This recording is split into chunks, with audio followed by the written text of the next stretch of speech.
Klausimą.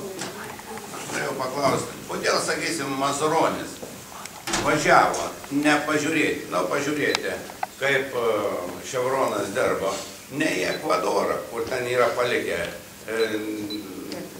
ežerus nuodų ir didžiausias nuostolius.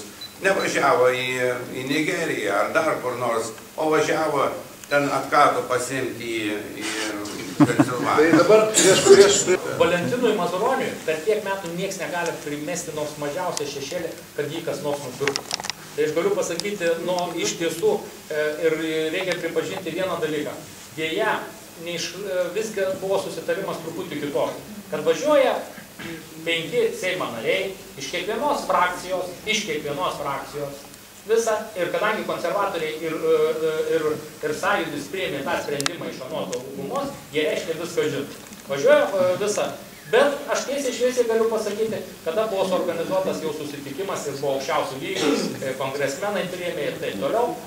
Įsigando kiti politikai iš kitų partijų ir davė į krūmus ir nevažiavo, bijodami, kad pakaltins visą šitą. Aš tą Valentinui galiu pasakyti gana, esu pasakęs ir prie butelė, sakau, esu durnius, kad važiavai.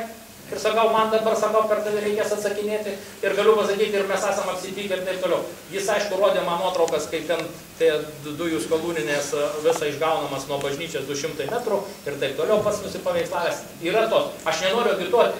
Ir aš galiu pasakyti dėl to, kad aš nenoriu agituoti, kad mano nuomonė yra agituoti.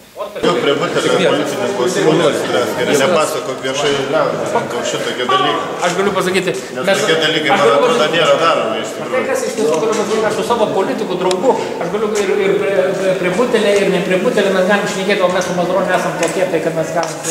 Kokie tokie? O tokie draugai. Pageriantis.